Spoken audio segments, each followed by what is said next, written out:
नमस्कार, मी सुप्रिया. महाराष्ट्र कॉलिंगमध्ये तुम्हा सर्वांचं मनापासून स्वागत. मनुष्याचा जन्म आणि त्याचा मृत्यू याचा पुनर्जन्माशी काय संबंध आहे ही उत्सुकता प्रत्येकाच्याच खरं तर मनात असते. म्हणूनच अंधविश्वासाकडे न नेता योग्य ती माहिती तुमच्यापर्यंत पोहोचवण्यासाठी सुप्रसिद्ध वास्तुशास्त्रज्ञ आनंद पिंपळकर आज आपल्याला मार्गदर्शन करणार आहेत. वास्तुशास्त्र, पुनर्जन्मानुसार उद्भवणाऱ्या समस्या आणि उपाय. सर, तुमचं महाराष्ट्र कॉलिंगमध्ये अगदी मनापासून स्वागत. ओम साईराम. सरांविषयी सांगायचं झालं, सरांची आजवर 40 पेक्षा जास्त पुस्तकं प्रकाशित झालेली आहेत. तसंच सरांचं वास्तुशास्त्र आणि ज्योतिषशास्त्रावरील जगातील पहिलं कॅलेंडर आनंदी वास्तू प्रकाशित झालं असून या विषयावरचा पहिला वेब रेडिओ आनंदीवास्तुरेडिओ.net सुरू करण्यात आलाय. तुम्हाला जर आजच्या विषयासंदर्भात काहीही प्रश्न किंवा तुमच्या मनात ज्या ज्या काही शंका असतील तुम्ही आम्हाला जरूर फोन करू शकता. त्यासाठी आपला क्रमांक सध्या स्क्रीनवर फ्लॅश होतोय 02266843333 आणि त्याबरोबरच महाराष्ट्र कॉलिंगच्या सर्व प्रेक्षकांसाठी महत्त्वाची सूचना ती म्हणजे 2 एप्रिल पासून महाराष्ट्र कॉलिंगची वेळ बदललेली आहे. 3 ते 4 हा कार्यक्रम मंगळवार, बुधवार आणि गुरुवार प्रक्षेपित होतोय. सर, आजचा आपला विषय खरं तर खूप वेगळा आहे. बरोबर. आणि खूप उत्सुकता आहे. खरं तर मलाही खूप उत्सुकता आहे हा विषय जाणून घेण्यासाठी, कारण ऑफकोर्स प्रत्येकाला माहिती हवी असते ती म्हणजे आपल्या पुनर्जन्मात आपण काय होतो, आपले कर्म काय होते आणि त्याच्यानुसार आपला आत्ताचा जन्म असतो. खरं तर आपण थोडंसं पुनर्जन्माविषयी आणि पुनर्कर्माविषयी आपण याविषयी थोडीशी माहिती पण तू जे म्हणतेस ना की पुनर्जन्म ह्याविषयी आपण बोलूयात, पण तत्पूर्वी आपल्याला मृत्यू काय हे कळलं पाहिजे. कारण पुनर्जन्माची पहिली अवस्था काय असते तर ती मृत्यू असते. नेपाळमध्ये केवढा मोठा भूकंप झाला, हजारोच्या वर लोक मृत्यू पावले. त्या सर्वांना भावपूर्ण श्रद्धांजली अर्पण करतो मी आज आता या ठिकाणी या कार्यक्रमाच्या वतीनं. ते जे लोक अशा पद्धतीने निसर्गाच्या प्रकोपाला बळी पडलेले आहेत त्या सर्वांना आनंदी वास्तू परिवारातर्फे, साम टीव्ही तर्फे श्रद्धांजली. काय असेल हा मृत्यू? जगाच्या कानाकोपऱ्यामध्ये याच्यावरती आजवर संशोधन चाललंय. हजारो वर्षापासून ह्या विषयावरती संशोधन चाललंय. तर तुम्ही म्हणाल हजारो वर्ष, विज्ञानाचा तर शोध आत्ता लागलेला आहे, सायन्स बेस आपण आत्ता बघतो. पण तसं नाहीये. तुम्ही जर कथा, पुराणं, ऋग्वेद, यजुर्वेद, सामवेद, रामायण, महाभारत किंवा जेवढं तुम्ही प्राचीन वाङ्मयात जाता त्या प्रत्येक प्राचीन वाङ्मयामध्ये मृत्यूचं विश्लेषण आणि पुनर्जन्माविषयीचं विवेचन फार सखोलपणानं केलेलं आहे.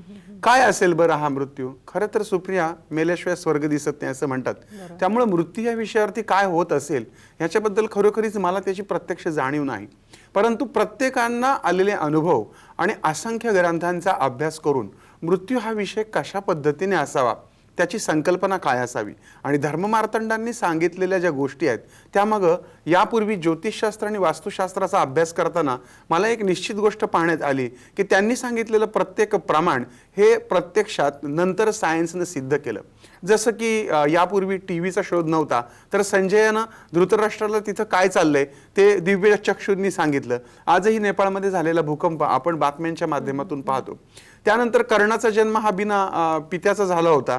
आज क्लोन बेबी किंवा माणसासारखा दुसरा माणूस जन्माला घालण्याचं सामर्थ्य विज्ञानानं प्राप्त करून घेतलंय.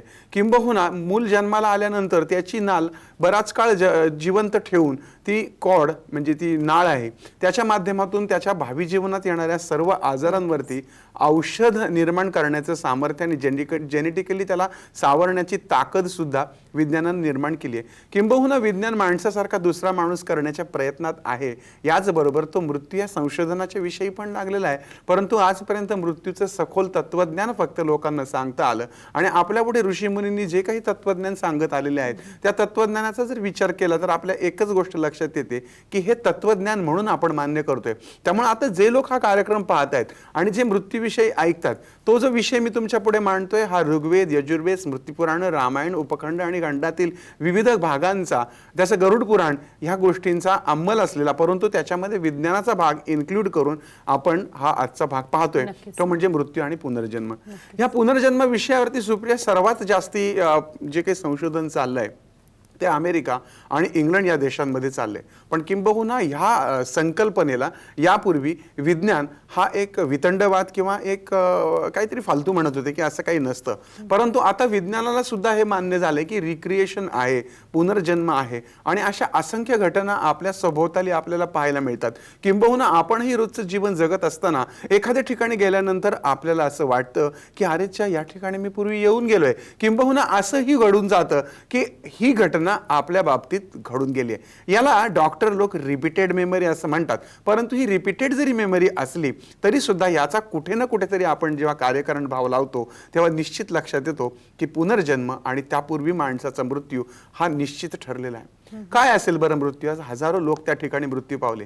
आणि एक भविष्यशास्त्र जो प्रकार आहे, ह्या भविष्यशास्त्रातलं सगळ्यात महत्त्वाचं भविष्य फिक्स असतं की जन्माला आलेला माणूस हा मरणार आहे. आणि अर्थातच ज्योतिषशास्त्रानुसार मरणाची व्याख्या किंवा मरणचा काळ काढण्याची सुद्धा पद्धत आहे. बरेच ज्योतिषी काही लोकांचा मरण काळ सुद्धा लिहून ठेवतात.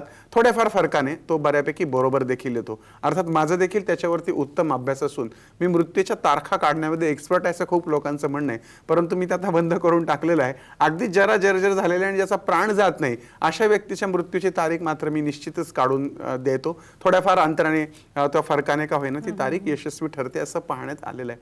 अशा या मृत्यूची जी स्थान आहे ते पत्रिकेमध्ये फिक्स आहे. म्हणजे वास्तुशास्त्रामध्ये मृत्यूचं स्थान फिक्स आहे, ज्योतिषशास्त्रात फिक्स आहे आणि संपूर्ण हिंदू धर्मामध्ये मृत्यू आणि पुनर्जन्म आणि जन्म याविषयींची स्थानं फिक्स आहेत.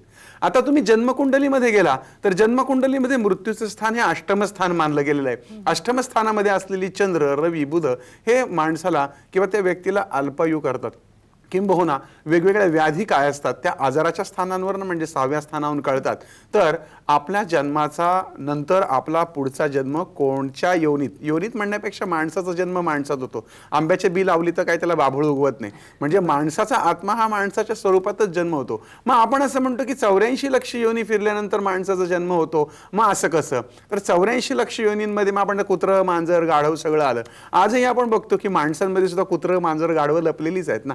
थोड्या फरकाने प्रत्येक जनावरांचा काही ना काही अंश आपल्यामध्ये आलेला एक मजेशीर गोष्ट आहे. यासाठी आता मी ती सांगत बसत नाही, आपल्याकडे ती वेळ नाही. पण प्रत्येक प्राण्याचं थोडं थोडं आयुष्य कमी करून आपल्याला दिलेलं आहे. म्हणून आपण तरुण वयात असे विचित्र वागतो, तरुण वयात आपण माकडासारख्या उड्या मारतो. म्हणजे तिथं माकडासारखं आयुष्य म्हणजे असं एक ती गोष्ट आहे. आता ती सांगायला आपल्याकडे खरोखरीच वेळ नाही.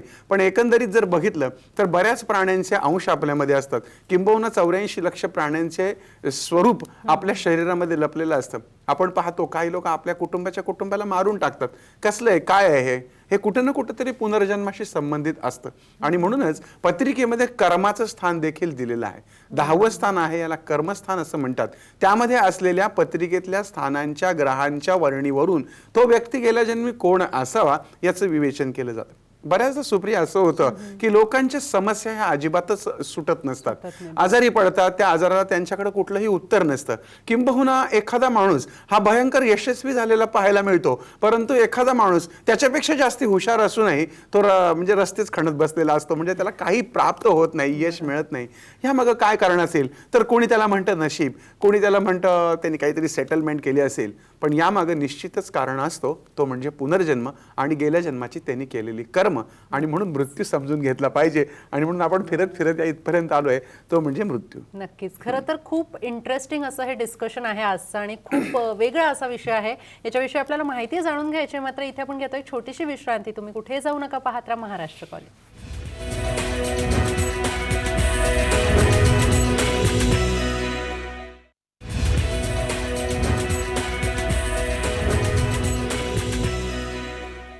ब्रेकनंतर महाराष्ट्र कॉलिंगमध्ये तुम्हा सर्वांचं पुन्हा एकदा स्वागत. आज आपल्यासोबत आहेत सुप्रसिद्ध वास्तुशास्त्रज्ञ आनंद पिंपळकर आणि आज ते आपल्याला मार्गदर्शन करतात वास्तुशास्त्र, पुनर्जन्मानुसार उद्भवणाऱ्या समस्या आणि उपाय. आणि आपल्यासाठी आता पहिला कार्यक्रमाचा फोन आला आहे, तो म्हणजे गोरेगावहून आपल्याशी कावेरी बोलतात. कावेरी, तुमचा काय प्रश्न आहे?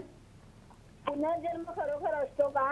हा, हॅलो. हा बोला, ऐकतोय. हा हा, नमस्कार सर. मला हा प्रश्न विचारायचा आहे की पुनर्जन्म खरोखर असतो का? की आपण म्हणतो की या जन्मातली कर्म केलेली, गेल्या जन्मात जे कर्म करतो त्याची फळं या जन्मात भोगावी लागतात, किंवा आता म्हणतात की या जन्मात पाप करतात ती या जन्मातच भोगावं लागतं. बरोबर. हे आहे का खरं? बरोबर आहे.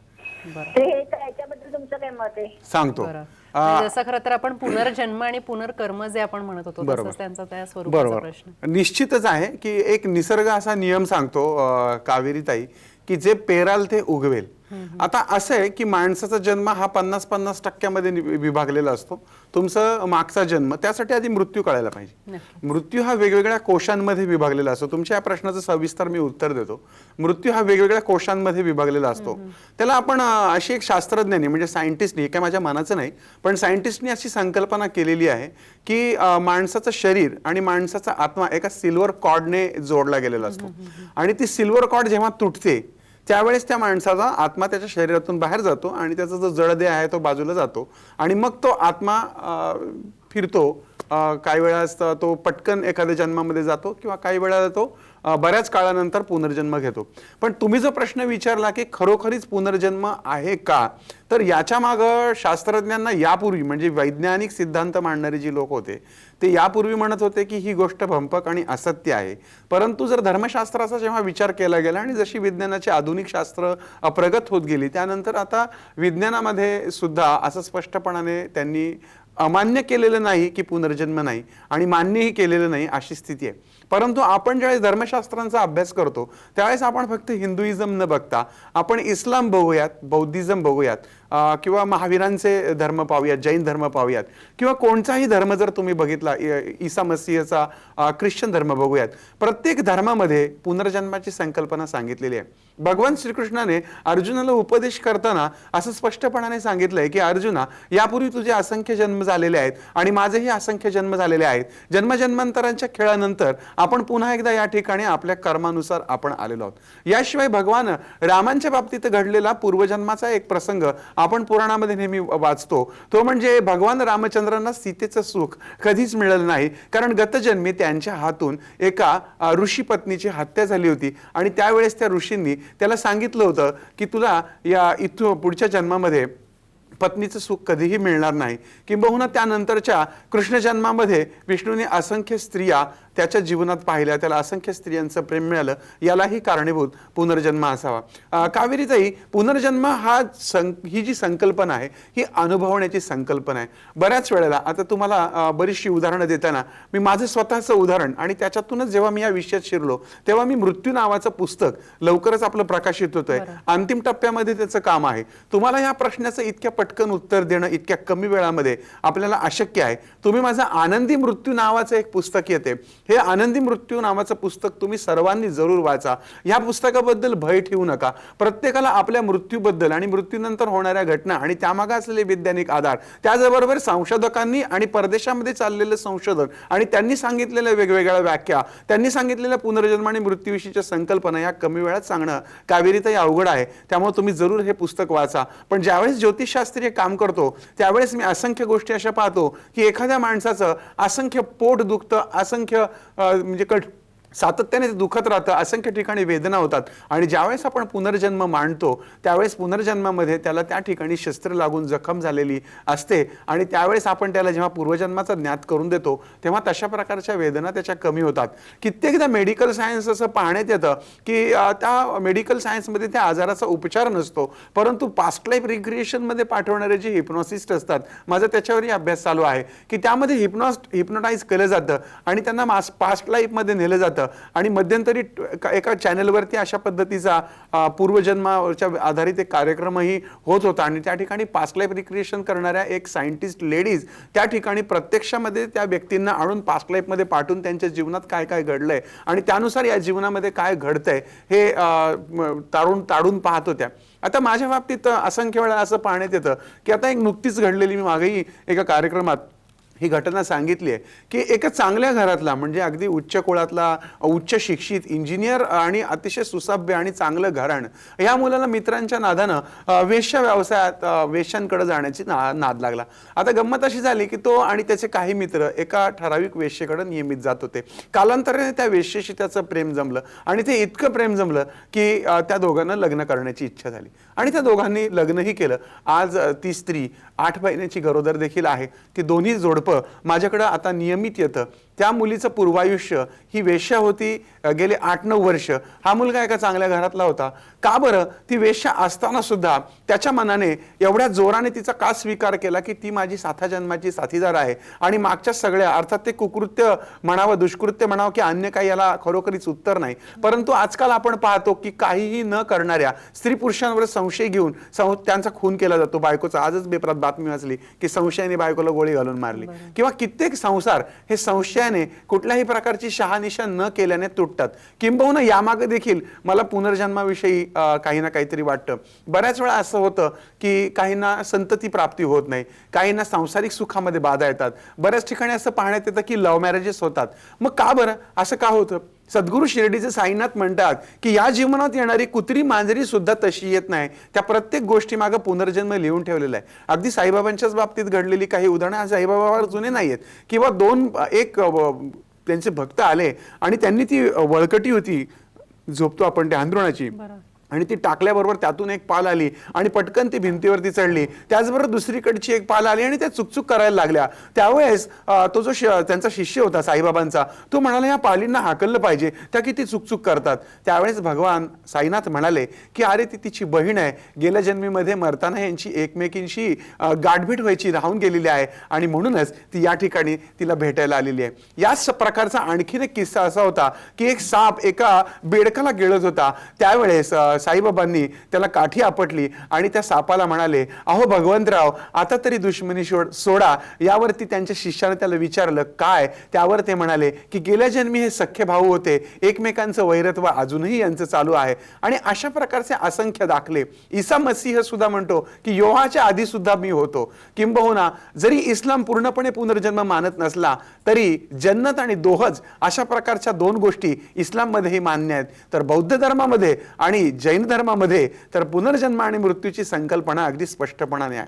आपण कोणत्याही धर्मामध्ये जरी डोकावलं तरी सुद्धा आपल्याला स्वर्ग नरक या संकल्पना पाहायला मिळतात. आणि निश्चितच पूर्वजन्म कर्मानुसार या जन्मामध्ये आपल्याला ती कृत्य सुधारण्यासाठी परमेश्वराने पाठवलेलं आहे. त्यामुळे त्या आत्म्यावरचे संस्कार जरी आपण या जन्मामध्ये घेऊन येत असलो तरी त्याचबरोबर या जन्मातली काही सुकर्म करून त्या मागच्या कुकर्मांवरती पांघरून आणि फुंकर घालून नवीन सुकर्म करून आपल्या पुढच्या जन्माची म्हणजे मोक्षापर्यंतची वाटचाल ही करणं खूप गरजेचं आहे. बऱ्याच वेळा आपण पाहतो की अरे एक फार मोठे संत आहेत आणि त्या संतांचं सोन्याचं सिंहासन आहे. मी साईबाबांचं म्हणत नाही, कारण साईबाबांनी जिवंतपणी कधीही साधी दिलेली कॉट सुद्धा त्यांनी मोडून टाकली, अंगावर फाटक्या कपड्यांशिवाय घातलं नाही. परंतु आपण असे कितीतरी महात्मे बघतो सध्याच्या काळामध्ये, त्यांच्यावरती वेगवेगळ्या केसेस चालू आहेत, वेगवेगळे भोग ते भोगतात, चांगल्या पद्धतीने राजेशाही थाटामध्ये राहतात, हार्ले डेव्हिडसन सारख्या मोठमोठ्या गाड्या चालवतात आणि स्वतःला संत म्हणतात. त्यावेळेस आपल्याला वाटतं की अरे मग यांच्या संत